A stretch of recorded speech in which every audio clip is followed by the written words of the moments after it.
스카이레인저 머신러닝 7번째 강좌입니다. 6번으로 기계학습 기초 강좌를 마치려고 했는데 한 가지 아쉬운 부분이 있어서 7번째 강의를 시작하게 되었습니다. 그것은 PCA라는 것하고 FA라는 것인데요.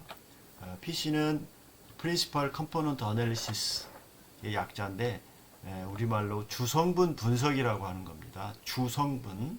그 다음에 FA는 팩터 어널리시스, 요인 분석이다.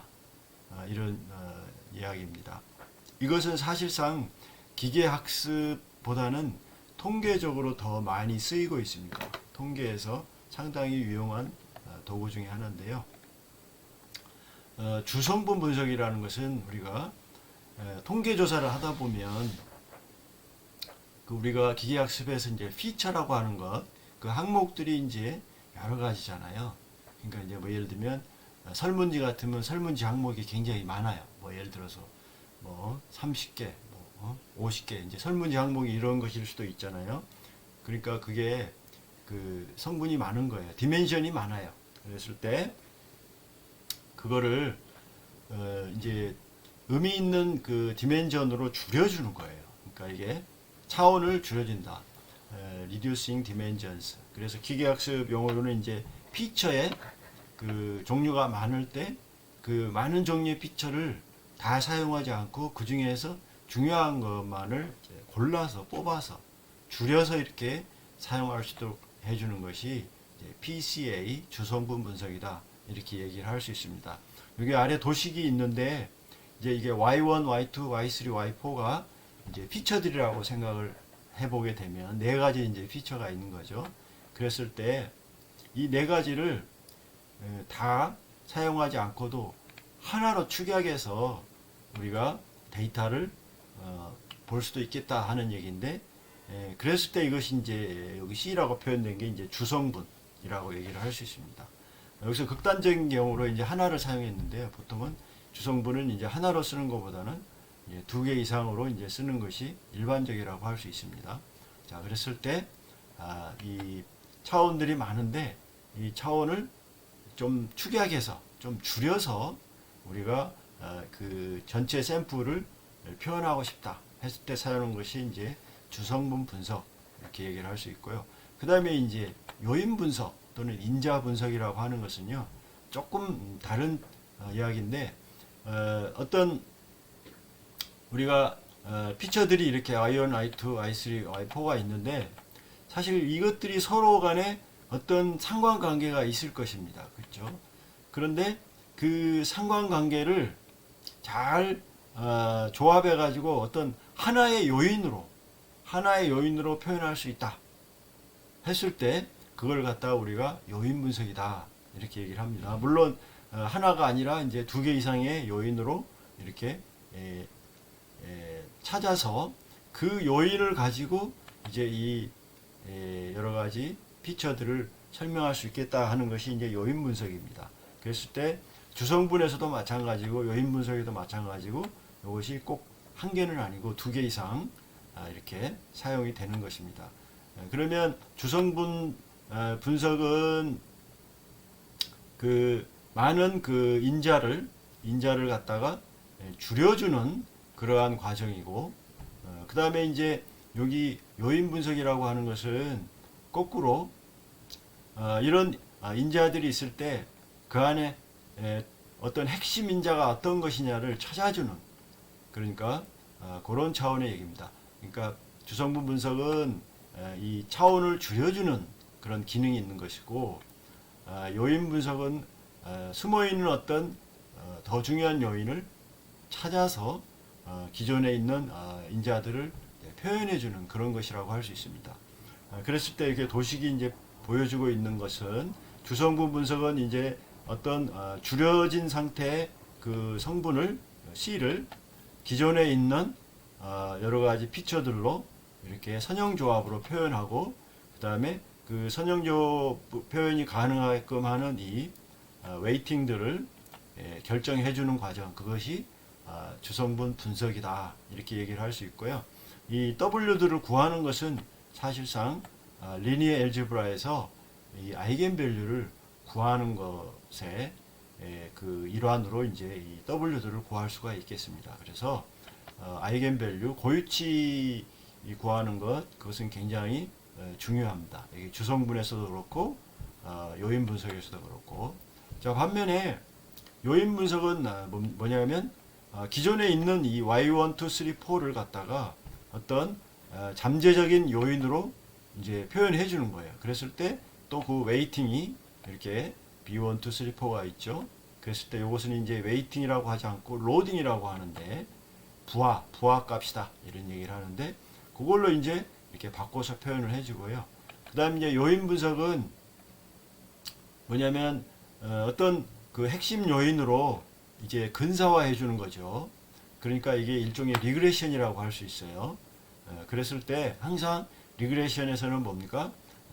그 오차항들이 있게 되겠죠. 그래서 이 U1, 2, 3, 4는 이제 오차항인데 이 오차항은 뭐냐면 각각의 그 인자들 Y1, 2, 3, 4에 내재되어 있는 독특한 그런 요인들이다. 이렇게 이야기를 할 수 있고 이런 것들은 어쩔 수 없이 이제 표현할 수 없습니다. 사실은 이것들은 이제 무시를 해야 되는 건데 요 무시를 하는 것들이 이제 또 그 에너지가 크면 우리가 이거를 이제 써먹을 수는 없겠죠. 그런데 이 스페시픽 팩터들이 항들의 에너지가 작다고 하면 우리가 요인 분석에서 찾은 이 잠재적인 요인들은 우리가 시스템을 표현하는데 굉장히 중요한 이 요인이라고 이렇게 얘기를 할 수가 있겠습니다. 자, 그래서 이 두 가지 주성분 분석, 그 다음에 요인 분석 모두 그 아이겐밸류 문제로 이제 기결이 되는 것이고요. 그 다음에 여기 이제 오른쪽에 보면 이게 이제 2차원, 그러니까 기존에 있던 차원은 이제 2차원이에요. 오리지널 베리어블 1이 있고 오리지널 베리어블 2가 있었을 때 우리가 샘플링 했을 때 이런 부포를 보인다 라고 하면은 어떻게 보면 요것이 이제 1과 2가 골고루 이렇게 분포되어 있잖아요. 그런데 이거를 주성분을 찾는다 혹은 이제 요인을 찾는다라고 했을 때 아이겐밸류 해석을 하게 되면은요, 그건 뭐냐면 이와 같이 타원형을 우리가 이 긴 축과 이 짧은 축 두 개로 이렇게 표현하는 것, 이것이 바로 이제 고유값 문제이거든요. 그랬을 때 우리가 이 컴포넌트 1 주성분 하나 1번 주성분 2번 이런 걸로 이제 표현할 수가 있겠고, 사실은 대부분의 이 에너지는 그가 변화는 뭡니까? 지금 컴포넌트 1에 있죠. 컴포넌트 2는 컴포넌트 1에 비해서 상대적으로 지금 변화가 적죠. 그러니까 이 샘플이 보여주는 특징은 거의 대부분 컴포넌트 1, 그러니까 이것을 만약 주성분으로 취한다면 이 컴포넌트 1에 의해서 이 데이터가 나온다 라고 가정을 할 수 있을 것입니다. 그것이 이제 주성분 분석 특징이고, 이것이 아이겐밸류에서 우리가 이렇게 장축과 단축 이런 것들을 찾는 과정이다 라고 이해를 하면 될 것 같습니다.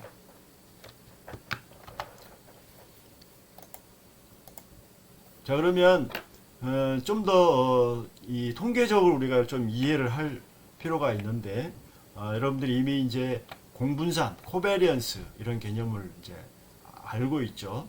그 다음에 코릴레이션, 이 상관도, 그런 것들을 이제 이미 안다고 지금 생각하고 설명을 좀 한번 해보겠습니다. 자, 그러면 우리가 어떤 별량 X 하나에 그 샘플들이 있을 때 그 샘플들에 우리가 어떤 샘플이든지 보면 이제 평균을 구할 수 있죠. 뮤라고 하는 게 평균이에요. 그건 이제 통계에서는 이제 기대치, expectation이라고 얘기를 합니다. 아무튼 평균 우리가 구하는 건 알고 있고요. 그 다음에 거기에 이제 분산이라고 하는 게 있어요. 그래서 시그마 제곱으로 표시하는데 또는 이제 variation에서 VAR 이렇게 표시를 합니다. 그런데 이 분산은 구하는 과정이 뭐냐면 원래 데이터에다가 이 평균을 빼고, 그죠? 그 원래 데이터의 평균을 뺀 거를 제곱한 건데 그 제곱한 거에 대해서 또 그것의 평균이에요. 그러니까 이것이 이제 분산이라고 하는 개념이죠. 그러니까 평균으로부터 얼마만큼 퍼져 있느냐를 제곱의 항으로 평균적으로 표현한 것이 이제 분산이다 이런 거죠. 자, 그랬을 때 그러면 상분산은 뭐냐? 이제 공분산. 공분산이라고 하는 것은 뭐냐면 이제는 x가 변수가 하나가 아니고 이제 이 여러 변수 다차원이에요. 지금 x는 여기 대문자로 돼 있죠. 이거는 이제 다별량입니다. x1, x2 이렇게 별량이 쭉 있고 샘플들이 이제 다 있는 거죠. 그러면 그 다별량 샘플 x에 대한 공분산은 이제 이런 식으로 표시하고요. 그 공분산의 계산은 위에 분산 계산하고 이렇게 비슷하게 구할 수가 있습니다. 구할 수가 있고 그걸 갖다가 이제 이거는 다별량이니까 값이 하나가 아니라 이제 행렬식으로 그죠? 나오겠죠?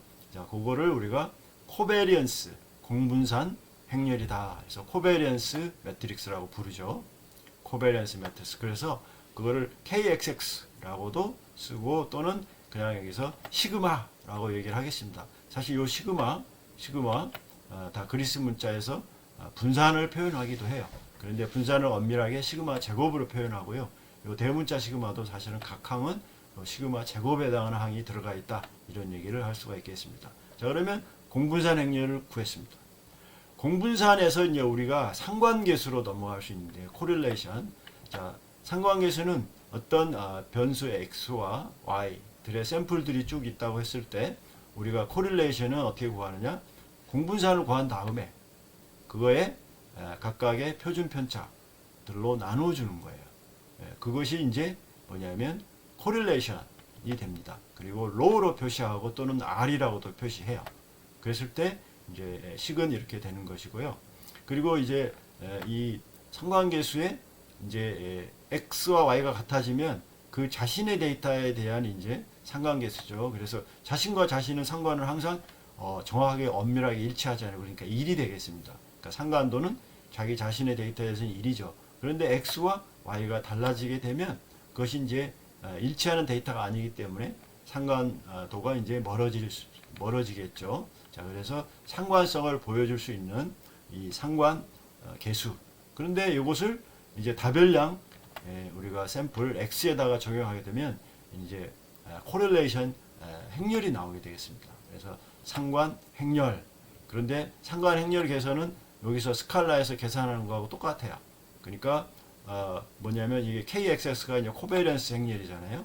그걸 갖다가 뭡니까? 여기서 표준 편차로 두 개로 나눠졌죠. 그럼 이것이 이제 바로 다이아고널 KXX 다이아고널 텀이 이제 표준 편차의 제곱인데 그걸 다시 이제 스퀘어 루트로 해준 거를 이제 마이너스니까 나눠주는 거죠. 그러니까 요 위에 있는 식하고 요 밑에 있는 식이 똑같은 식이다. 다만 위에 있는 식은 이제 한 쌍의 데이터라고 하면 여기 아래에 있는 식은 뭡니까? 여러 쌍의 데이터, 즉 행렬식의 표현이다. 이렇게 얘기를 할 수가 있습니다.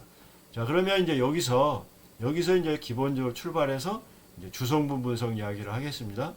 그러면 일단 여기 공분산 행렬을 갖다가 이런 식으로 표현하게 되면 이게 이제 아이겐밸류 문제예요. 리니어 엘지브라에서 나왔죠. 어떤 행렬 곱하기 벡터가 어떤 스칼라 곱하기 벡터와 같아지는 이 조건이 바로 이제 고위치 문제죠. 그러면 이 A 벡터를 이제 구할 수 있고 또 람다를 구할 수가 있어요.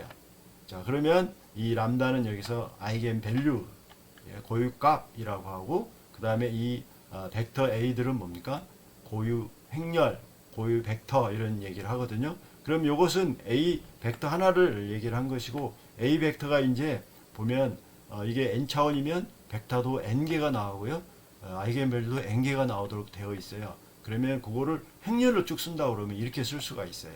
그러니까 시그마 행렬 곱하기 이 벡터들의 쭉 모아놓은 이 A 행렬. 이것은 이 아이겐 벡터 행렬이 되겠죠. 그리고 그 다음에 람다 A. 그러니까 람다는 뭐냐면 이 대각 행렬인데 각각 대각선에 고유값이 들어있는 그런 행렬이 되겠습니다. 고유값 대각 행렬이 람다예요. 자, 그러면 이것이 이제 아이겐 밸류 문제고 그 다음에 여기서 이제 A는 아이겐 행렬인데 아이겐 매트릭스인데 당연히 뭡니까? 서로 직교합니다. 그래서 오소고널리티가 있어요. 그러니까 만약에 아이겐 벡터 A1과 또 다른 아이겐 벡터 A2가 있다면 그 두 개는 직교한다는 얘기예요. 벡터에서 서로 90도로 교차한다. 그런 얘기고 그 직교한다라는 얘기는 바로 뭡니까? 서로 선형적으로 독립이다 이런 얘기를 할 수 있고, 완전히 독립이다라고 하는 이야기는 뭡니까? 데이터로 보면 서로 관련성이 전혀 없다 이런 얘기를 할 수가 있어요. 그래서 직교성, 이것이 기하학적으로는 직각으로 교차한다라는 뜻이고요. 이거를 통계적으로 본다면 서로 무관하다 이런 식으로 이야기를 할 수가 있겠습니다. 아무튼 공분산 행렬이 주어지면 우리가 그 아이겐밸류 문제를 풀어서 아이겐밸류와 아이겐 매트릭스를 구할 수 있어요. 자, 그러면 아이겐밸류를요 이렇게 크기 순으로 쭉 정렬한다고 생각합시다. 가장 큰 아이겐밸류가 람다1이고 그 다음에 쭉 n까지 있는데 n은 가장 작은 아이겐밸류예요. 자, 그랬을 때 사실은 이 아이겐밸류는 이제 통계에서는 뭐냐면 아이겐밸류가 크면 영향이 큰 아이겐 벡터인 것이고, 이것이 작을수록 이제 영향이 줄어드는 그런 이제 벡터가 되는 거거든요. 그러면 뭐 아주 영향이 작은 것들을 빼고 영향이 큰 것들로만 모아가지고, 즉 여기서 람다 1부터 람다 p까지, 그러니까 피계만큼의 아이겐밸류를 가지고 이제 여기 보면 AP를 지금 만들었잖아요. 그러니까 A 행렬인데 그거에 이제 서브 행렬이 되겠습니다. 원래 A 행렬은요 차원이 n이에요. n 곱하기 n인데 AP는 n 곱하기 p, 그러니까 p계까지만 취한 거예요. 이렇게. 자, 그랬을 때 그 작은 아이겐밸류를 빼고 굵직굵직한 아이겐밸류들만 가지고 다시 데이터를 이 변환을 해보면, 이런 식으로 변환을 해보면 Z라고 하는 변수를 만들어낼 수 있어요. 자, 이거는 Z는 뭐냐? 원래 데이터가 있는데 그거를 에너지 기여도가 큰, 그 분산 기여도가 큰 그 아이겐 벡터만을 가지고 변환을 해서 새로운 변수로 만든 거예요. 그러면 X는 원래 차원이 n이었죠. 여기 n. 그런데 Z는 차원이 p로 줄이게 되죠. p로. 그랬을 때 이 Z를 갖다가 우리가 principal component, 주성분이다 이렇게 이야기를 할 수 있습니다. 그래서 이거를 찾아내는 과정이 바로 주성분 분석이다 이렇게 이야기를 할 수 있습니다. 그런데 이 주성분 분석에서 우리가 이제 각각의 이 A에 해당하는 벡터, 즉 Z1, 이것은 A1 트랜스포즈 X, 사실은 A1과 X의 도트 프로덕트를 얘기하는데 이렇게 표현할 수 있고, 그러면 이 Z1의 베리언스 여기 있죠. 분산은 뭐가 되느냐? 사실은 아이겐밸류 값이 돼요. 람다1이 돼요.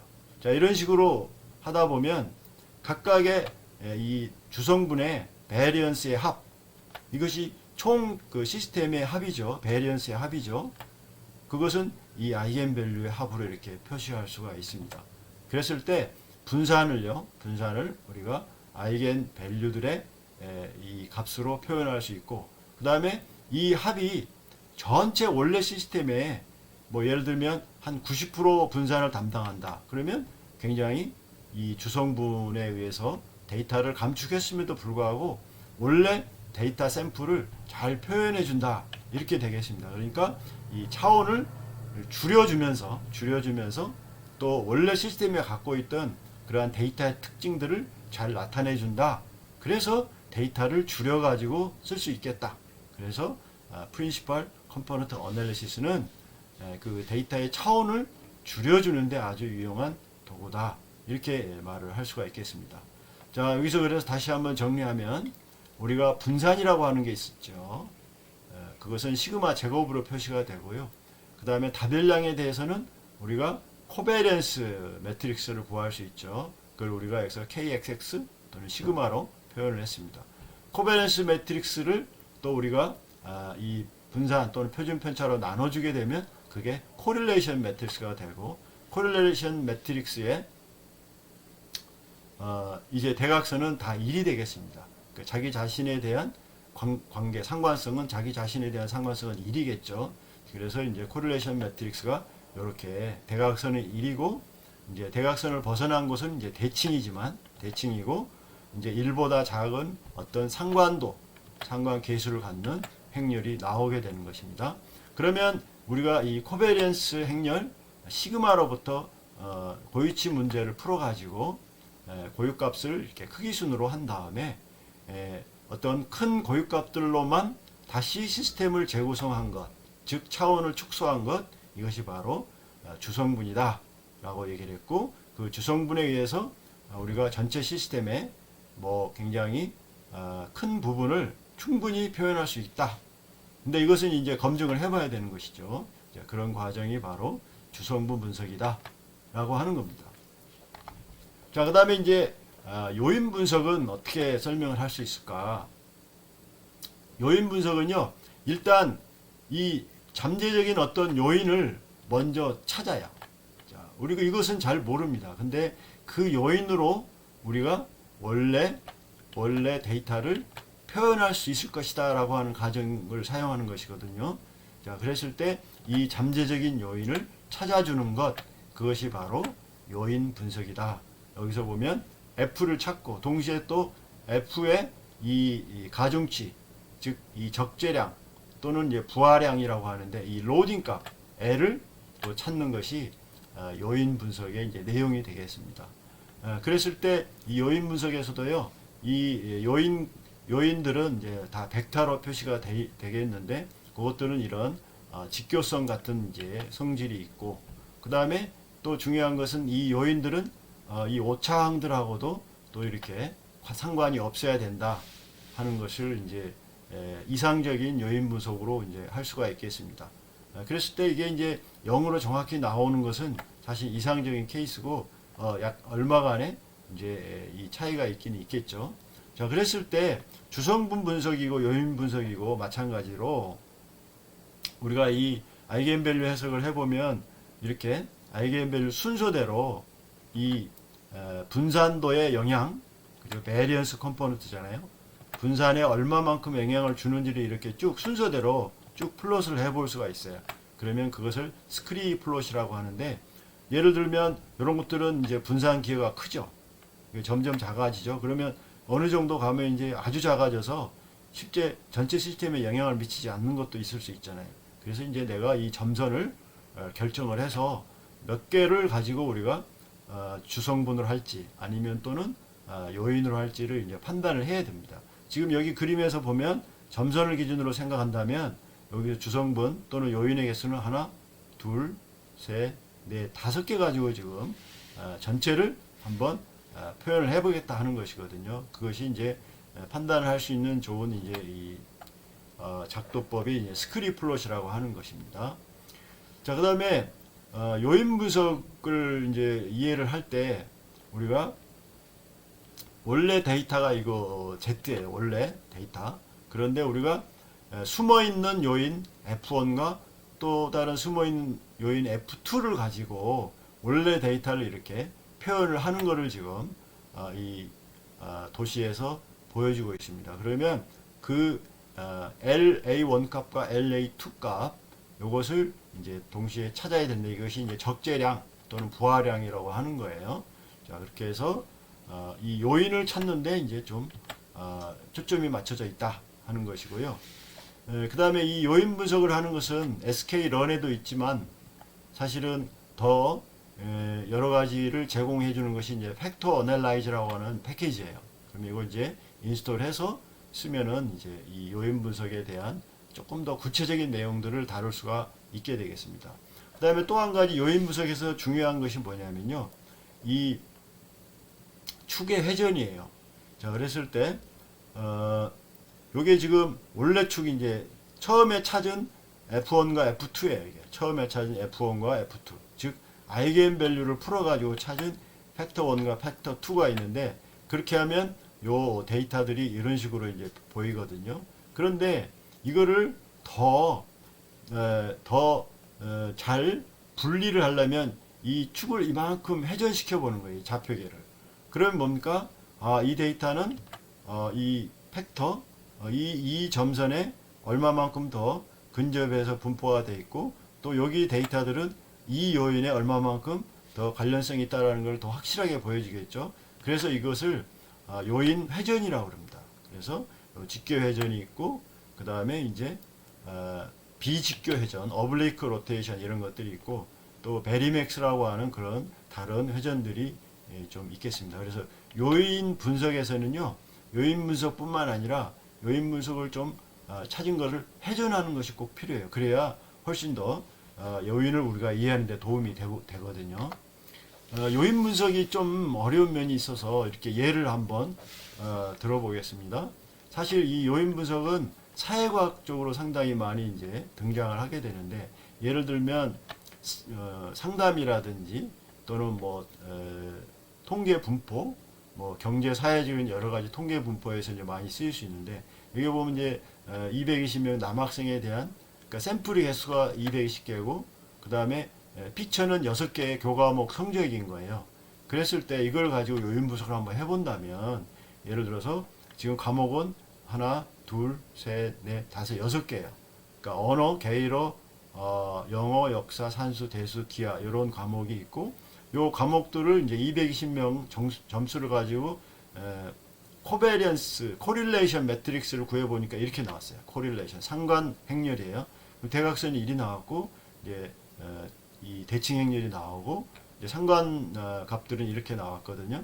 그랬을 때 보면 상관 계수값이 좀 높은 게 영어, 역사 서로 상관성이 조금 높게 나왔고, 그 다음에 대수, 그 다음에 기하, 요것들이 이제 서로 상관계수가 좀 높게 나왔고, 나머지들은 이제 0.4 이하로 이렇게 나왔죠. 그러니까 상관성이 좀 떨어진다 하는 건데, 요 코릴레이션 매트릭스 또는 코베리언스 매트릭스를 가지고 요인 분석을 해봤어요. 그러니까 요인을 두 개로, 그죠? 여기 P를 2로 혹은 M을 2로 두 개의 요인을 가지고 해보니까 요인 1이 있고 요인 2가 있는데, 그거를 이제 다시 원래 데이터로 표현하면 이게 적재값, 로딩 값이 이렇게 나오거든요. 그랬을 때 이렇게 보면 이 언어 영역은 좀 이쪽이 로딩 값이 높은 것 같고, 그 다음에 이 수학 쪽을 보면 이쪽이 마이너스니까 뭔가 이쪽하고 이 수학하고는 뭔가 좀 관련성이 있을 것처럼 보이지만 사실은 좀 해석하기 어렵죠. 자, 그랬을 때 이 요인을 다시 회전을 합니다. 그래서 베리맥스라고 하는 회전 방법인데, 그거를 회전해 놓고 다시 로딩 값을 한번 보면 이게 좀 확실해지는 거죠. 이 언어는 인자 2가 이렇게 로딩 값이 높은 것을 보니까 확실히 이것은 인자 2는 이 언어 쪽하고 관련성이 높은 것이고, 그 다음에 인자 1은 보니까 여기 수학 쪽에 이 로딩 값이 큰 걸로 나오는 걸 보면 이것은 수학 쪽에 뭔가 관련성이 높은 요인이다. 우리가 이것은 잠재 요인이에요. 그런데 이거를 요인 분석을 해보니까 이것이 뚜렷해지잖아요. 그죠? 물론 회전하지 않았을 때는 판단이 좀 어려웠지만 회전을 해보니까 뚜렷해졌어요. 그러면 여기 인자원, 요인1을 우리가 수리 능력이라고 하자. 그 다음에 요인 2를 언어 능력이라고 하자. 해보면은 그 잠재적인 요인이 사실은 수리 영역, 수리 능력 또는 언어 능력이었다, 어학 능력이었다라는 것을 밝혀내는 거예요. 그러니까 이런 과정에서 이제 통계에서 이런 과정에서 이제 쓰이는 것이 요인 분석이다 하는 거죠. 그러니까 어떻게 보면 기계학습하고는 좀 관련이 없는 내용이기도 합니다. 그렇지만 이 주성분 분석은 차원을 감소시켜주는 그런 기능이기 때문에 사실은 기계학습에서도 복잡한 그 알고리즘을 돌리기 전에 이렇게 차원을 축소해 가지고 이제 하는 그런 기법들이 쓰일 수가 있습니다. 자, 그러면 우리가 이제 코딩을 한번 해보면서 이제 해야 되는데, 사실은 그 유방암 데이터 세트가 있어요. 그거 가지고 한번 해볼 텐데, 지금 총 샘플은 569개고요. 그 다음에 이제 그 검사 항목은 이제 30가지가 돼요. 30가지. 그랬을 때 마지막으로 이제 있는 것이 이제 그 유방암 걸렸냐 안 걸렸냐 이런 것이고, 그 전에 있는 모든 것들은 유방암을 이제 알아보기 위해서 이제 검사한 그 검사 값들이에요. 그래서 이게 이제 30가지나 있으니까 30개나 있으니까 많죠. 많으니까 이거를 좀 차원을 좀 축약해 보자 하는 거거든요. 자, 그랬을 때 여기 이제 보면 먼저 이 데이터 원 데이터를 그대로 로지스틱 리그레션을 해보니까 이 피팅 스코어가 이제 98.8 나왔어요. 그랬을 때 여기에 피트 이 컴퓨전 매트릭스를 보니까 뭐 이 정도의 그 피팅 능력이 있고 한 7개 정도가 이제 벗어나는 것을 보이거든요. 그래서 98.7 정도가 나왔습니다. 그런데 요거를 30가지 피처가 있는데 이거를 5개로 축소를 했어요. 뭘로? 주성분 분석으로. 그래가지고 5개 가지고 이게 주성분 분석 5개로 축약해 가지고 로지스틱 리그레션을 해보니까 스코어가 얼마가 나왔냐면 97.5 나온 거예요. 그러니까 98.8 나왔는데 97.5 정도 나오는 그런 결과를 얻었습니다. 그랬을 때 벗어난 것이 좀 늘어나긴 했지만 뭐 30개 이 피처를 5개로 축약을 했다라고 하는 것이 상당한 그 축약이고 그걸로 이제 똑같은 리그레션을 했을 때 뭐 이 정도 좀 벗어난다고 하면 이것이 뭐 쓰일 수 있는 유용하다라고 하는 결론을 내릴 수도 있겠죠. 자, 그리고 이제 코딩에서 이제 나오겠지만 일단 요 원래 데이터를 가지고 상관 계수 행렬을 다 구해봤어요. 구해봤더니 이제 마지막 이 타겟값 브레스트 캔서도 포함해가지고 다 해봤어요. 해봤더니 그 중에서 그 상관계수가 0.75보다 절대값이 0.75보다 큰 것만을 골라봤더니 이렇게 나온 거예요. 그러니까 지금 뭡니까? 하나, 둘, 셋, 4개 정도가 뭐냐면 이 브레스트 캔서하고 상관 계수가 0.75보다 높은 걸로 이렇게 나왔거든요. 이게. 그러면 요 5개 정도가 상당히 의미 있는 그 데이터다라는 거를 좀 유추해 볼 수 있고, 그 다음에 이 4개의 서로의 상관계수도 보니까 굉장히 높아요. 지금 0.8 이상 거의 되는 거죠. 그러니까 요게 뭐였지 한번 보니까 이런 거야. mean concave point, worst radius, worst perimeter, worst concave point 이런 것들인 거예요. 자, 아무튼 의학적으로 그것이 이제 어떤 그 수치인지는 잘 모르겠으나 아무튼 이런 상관계수를 가지고 타겟 밸류하고 어떤 상관도를 보이는지를 한번 미리 데이터를 이렇게 한번 보는 것도 필요하겠죠. 그랬을 때 4개 또는 5개 정도 주성분을 한번 해볼까라고 하는 생각을 할 수가 있었던 것입니다. 자, 이제 그러면 코딩으로 넘어가도록 하겠는데요. 자, 오늘 PCA and FA인데 여기 데이터는 이제 breast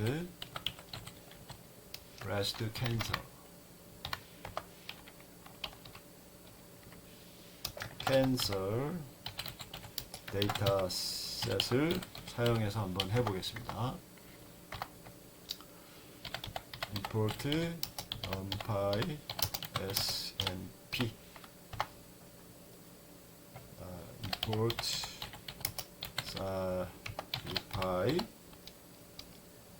numpy stats 요거를 쓸지 안 쓸지는 지금 모르는데 사이파의 하여튼 statistics 통계 패키지죠. import matplotlib splt 하고 import 우리가 그동안 C본 그 그림 그리는 도구들이 상당히 편리한 게 있어서 지금 사용하는 중이고, 그 다음에 또 C본에서 판다스 데이터 프레임을 입력으로 받는 경우가 많아서 판다스도 임포트를 하겠습니다. 자, 그리고 우리가 사용할 데이터는 sklearn의 데이터 세트에 있습니다. import load breast cancer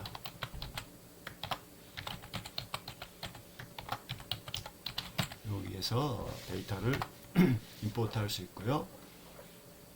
그 다음에 from sklearn pre-processing import standard scaler. 자, 요거 몇 번 얘기했는데 우리가 원래 데이터를 뭡니까? 이게 정규 분포를 갖는 이 데이터로 이제 변환해 주는 것이죠. from sklearn 그다음에 decomposition에 있습니다. 여기에 이제 import PCA 하고요. 요거를 as sk 그냥 PCA라고 이렇게 하겠습니다. 그 다음에 똑같은 decomposition에 이제 factor analysis가 있어요. 이거를 FA가 아니라 factor analysis라고 되어 있네요. sys as sk fa.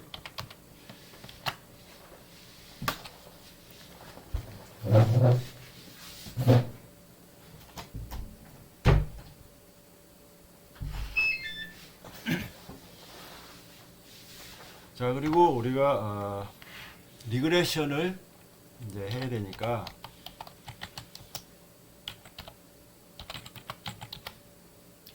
리니어 모델에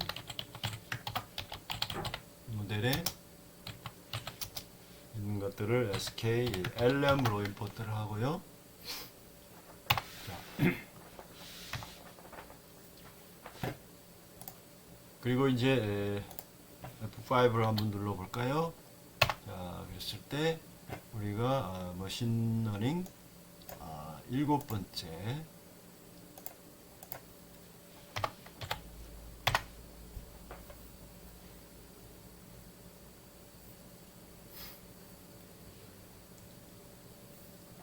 리니어 모델 여기에 sklearn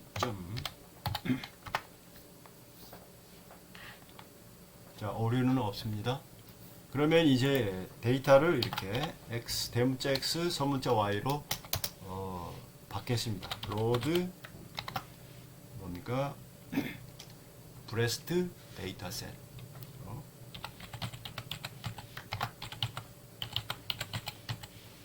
데이터셋 로드 브레스트 캔서 이렇게 해가지고 return x y는 true 이런 형식으로 왔습니다. 자, 그러면 여기서 이제 y는 shape을 바꿔줄 필요가 있어요. y.reshape 이렇게 해주고 F5 해봅니다. 자, 그러면 오류는 없는데 그러면 여기서 프린트 x의 쉐입이 어떻게 되어 있는지 한번 프린트를 해보겠습니다. 자, 569, 30 그죠? 샘플이 569개고 피처가 이제 30개 이렇게 된 거죠.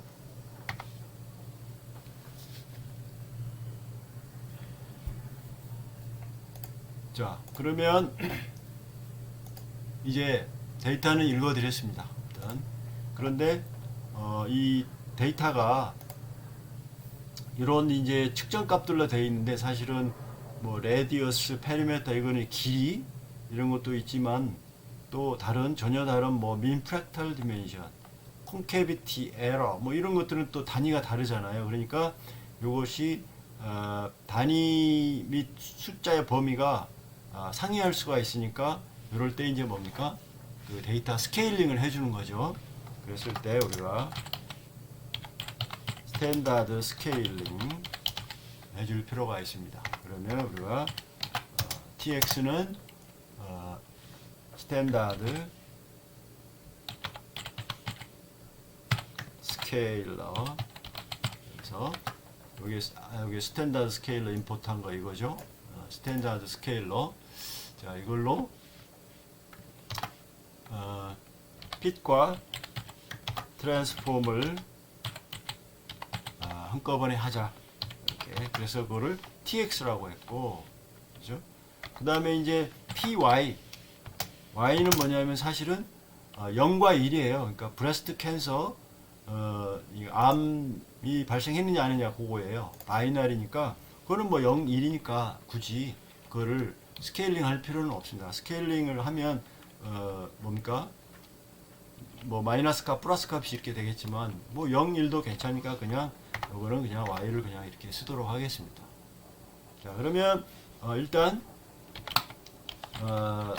피처의 이름들은 어떻게 되어 있냐면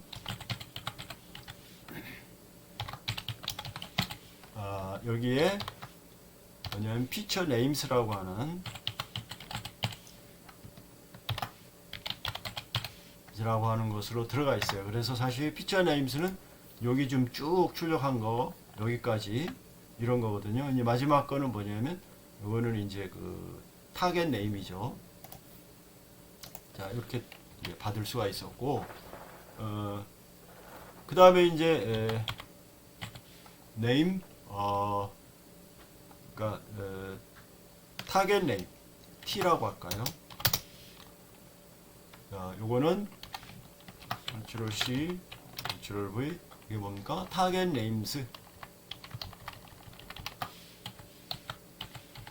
이렇게 하면 이제 타겟 네임이 받아져요. 그러면 우리가 number of sample, 그다음에 number of f, pitch. 자, 이것은 어떻게 됐습니까? 아까 shape로 하면 되죠. x.shape이란 말이에요. 그죠? 그 다음에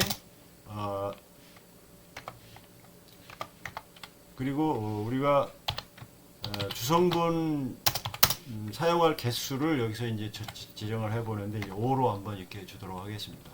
자, 그리고 프린트 name t 이게 뭐가 들어있는지 한번 볼까요? 이 name t 타겟 네임스에 들어가 보니까 이제 멀라인넌트 그 다음에 베니건 이런 식으로 들어가 있는데 이게 이제 사실은 타겟 네임이라고 보다는 클래스 네임에 가까워요. 그죠? 이게 등급이죠. 등급을 이렇게 한 거니까 요거를 갖다가 C라고 합시다. 클래스 네임으로 이렇게 하고요. 그러면 네임 T를 타겟 네임은 사실은 이렇게 하고 싶어요. 캔서 이렇게 하기로 합시다. 그러면 이제 네임 C에는 이 등급이 이렇게 두 개가 들어가 있는 것이고 네임 T에는 뭡니까? 브레스트 캔서라고 하는 스트링이 들어가게끔 이렇게 해준 겁니다. 그리고 이제 헤더를 하나 만들겠습니다. 헤더는 뭐냐면 네임 F에다가 여기 네임 T를 추가하는 거예요. 그러니까 그거를 np hstack 이렇게 옆으로 쭉 쌓아라 하는 거죠. 스택 옆으로 쌓아라 hstack 했을 때 자, name f에다가 뭡니까? name t를 하나 옆으로 추가해서 그거를 헤더로 만들어라 이런 거죠. 그러면 프린트 헤더 이렇게 보면 자, 이렇게 30개에다가 마지막 이 타겟 네임 브레스트 캔서까지 추가해 갖고 총 이제 31개가 헤더로 지금 들어간 거죠. 자, 그래서 헤더가 나왔고요. 이제 여기서 데이터 프레임 판다스의 데이터 프레임을 만들어 주겠습니다. pd 데이터 프레임으로 하나 만들어 주는데 뭐냐면 자, 이것도 hstack 옆으로 쌓아라 그런 건데 뭐냐면 이번에는 tx 하고 그 다음에 ty를 옆에다 붙여줘라 하는 거죠. 그리고 컬럼스의 이름 이거를 헤더로 해라. 자, 그러면 데이터 프레임이 만들어지는 거죠. 가로 하나가 더 필요합니다. 네? 자, 그러니까 요 데이터 프레임 뭡니까? 위에 헤더가 들어가 있고, 그죠? 그 밑에는 뭡니까? tx 데이터와 ty 데이터가 쭉 이렇게 엑셀처럼 저장이 되는 그런 데이터 프레임이 하나 만들어진 거죠. 자, 그러면 이제 우리가 먼저 피어슨 상관계수를 먼저 한번 구해 보겠습니다. 자, 피어슨 R 이거를 구해 보겠습니다.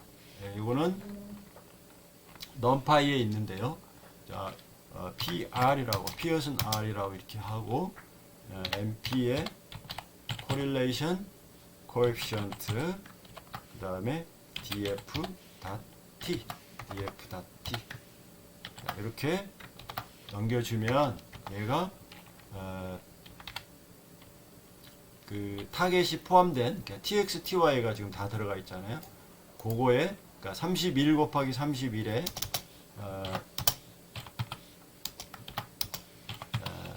코렐레이션 매트릭스를 만들어 줍니다.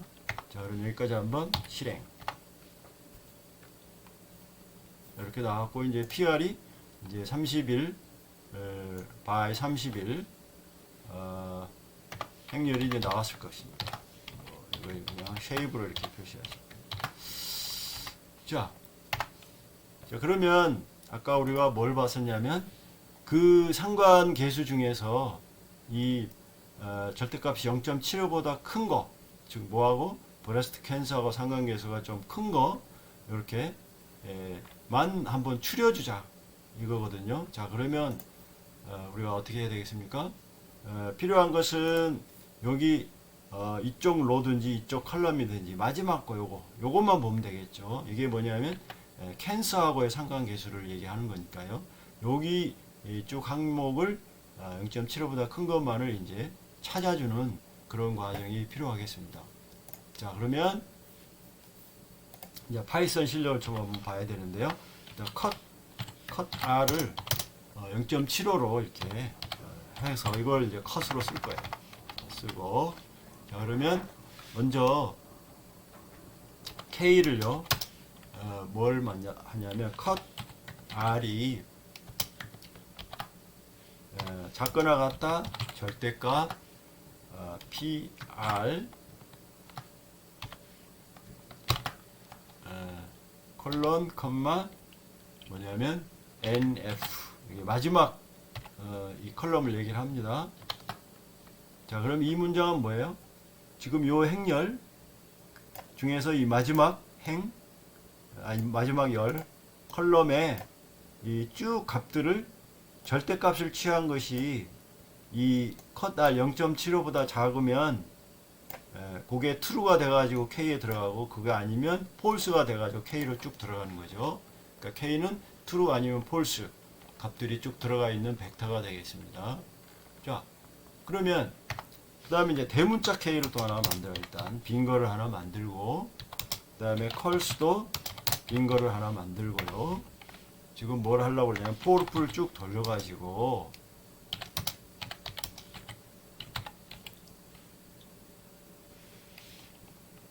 레인지에 이제 nf 플러스 1까지 그러면 이게 nf 되기 전까지니까 이제 nf까지 도는 거겠죠.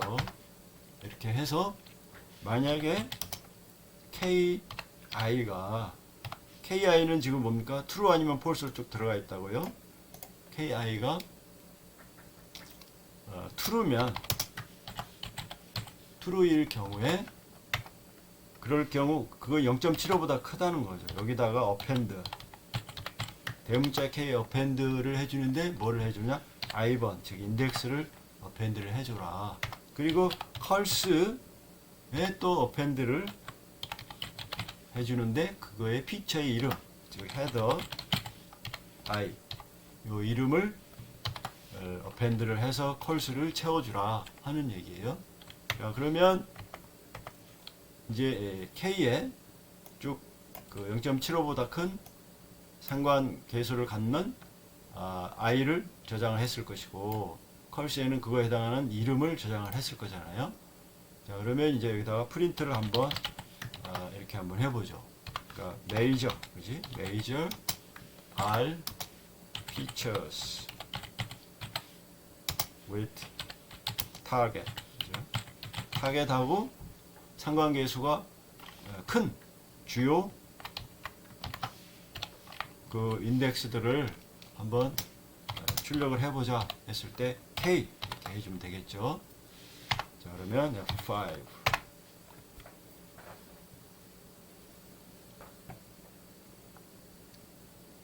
자, 그랬을 때 인덱스가 7, 20, 22, 27, 30 그죠? 하나, 둘, 셋, 넷, 5개 골라가지고 이제 해줬습니다. 그러면 자, 이제 어떤 그 데이터 피처가 캔서하고 상관계수가 높은지를 탑 5를 지금 뽑은 거예요. 자, 그러면 이제 그거를 한번 우리가 요걸로 한번 봅시다. 자, 그러면 이제 M을 length of K 대문자 K로 하고 그 다음에 새로운 R을 행렬을 하나 뽑을 텐데요. 제로로 일단 채워주고요. 그런데 쉐입이 M,M이에요. 정방 행렬. 그리고 D 타입은 플로트. 자, R. 그리고 이제 포르프를 여기서 똑같이 이거 돌립니다. for i가 in range 이번에는 m까지. 자, 그다음에 for j in range m까지.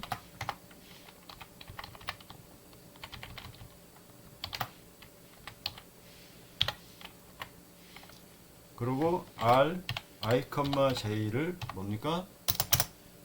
원래 상관계수 행렬에 k에 i 인덱스가 들어가 있었죠.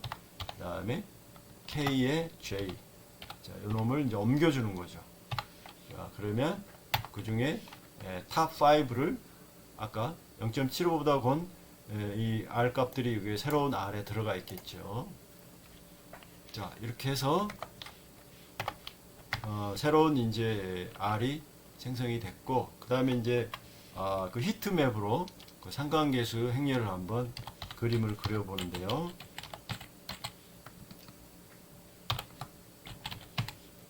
비교 사이즈 10,8 이렇게 하고, 그 다음에 이제 SNS 그죠? C본의 히트맵에 R을 그려주고 그 다음에 C바 칼라바 오른쪽에 범례 막대는 그리지 말고, 그리고 값들은 상관계수 값들은 출력을 해주고, 그리고 스퀘어 형식으로 정방 형식으로 만들어주고, 그리고 숫자의 포맷, 어노테이션 포맷은 .ef 실수 형식으로 출력을 해주고, 그 다음에 xtick labels는 curse가 우리가 여기서 지금 다 뭡니까? 상관계수가 0.75보다 큰 것들의 이 피처 이름들을 집어넣어줬죠. 이걸 해주면 될 거고, 그 다음에 ytext 레이블스도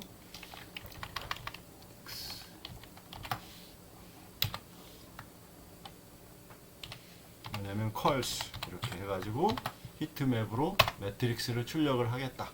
그 다음에 plt 타이틀을 메이저 R features with target 이런 식으로 타이틀을 만들고, plt 타이틀 레이아웃 꽉 채워줘라 이런 거고, plt show 그러면 이게 히트맵으로 R을 그려주겠죠.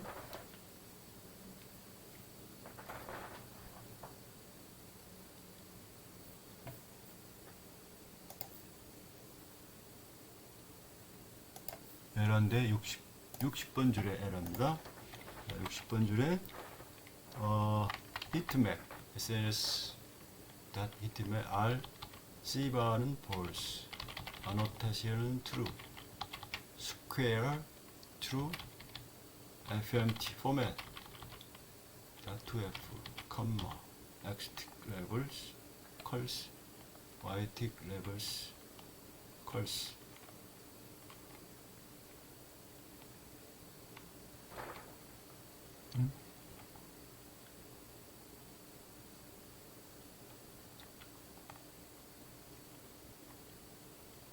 ytick labels인데 ticks labels. 타이핑 에러. 자, 그러면 이렇게 히트맵으로 지금 R 행렬 새로 만든 거를 이렇게 그려줬습니다. 자, 그랬을 때 이 브레스트 캔서하고 상관계수가 0.75보다 큰 절대값이 0.75보다 큰 항목들을 서로 이제 상관 행렬들을 이제 보여주고 있습니다. 자, 이렇게 해서 데이터의 상관 행렬을 가지고 이 타겟과 높은 상관계수를 갖는 값들을 데이터를 한번 출력을 해봤고, 그 다음에 요거를 또 원래 데이터를 분포도를 또 볼 수도 있겠죠. 그랬을 때 우리가 SNS에 페어 플롯이라고 하는 거 이걸 쓰면 우리가 새로 그 중요한 피처들에 대한 것이 콜스에 들어가 있으니까 콜스만 뽑아 가지고 이게 그려주면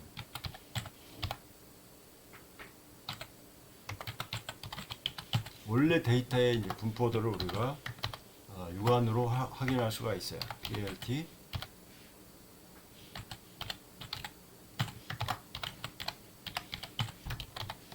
그다음에 PLT.show 이게 뭡니까? aspect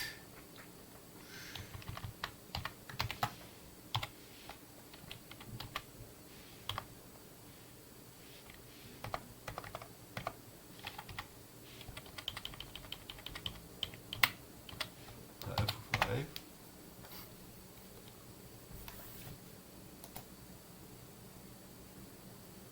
자, 그러면 그 원래 데이터의 이제 분포도 보여주고 있습니다. 그래서 이게 이제 타겟에 대한 것이고, 여기가 나머지 4개는 이제 원래 피처들이죠. 근데 다 우리가 스케일링을 스탠다드 스케일링을 한 것이고요. 각각의 이렇게 이제 상관성 이렇게 보여주고 있습니다. 그리고 분포도를 이제 히스토그램으로 볼 수가 있고요. 자, 그래서 요 각각의 이 피처의 이름들, 여기 mean concave point, worst radius, worst perimeter, worst concave point, 이 데이터들의 서로 간의 상관계수를 볼 수가 있는데, 이렇게 이제 분산이 좀 돼 있는 것도 있지만 대부분 어떤 선형적인 관계를 상관계수를 보이고 있다 하는 것을 알 수가 있겠습니다. 그랬을 때 이것은 이제 nearly linear죠. 여기 보시면 그랬을 때 worst perimeter하고 worst radius 이런 것들은 아주 상관성이 높은 것으로 이렇게 볼 수가 있겠습니다. 자, 아무튼 데이터의 이제 그 기본 그 특성들을 좀 살펴봤어요.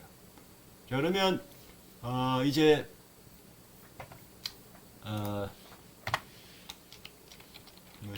그 주성분 분석 이런 것들을 이제 들어가 봐야 되겠죠.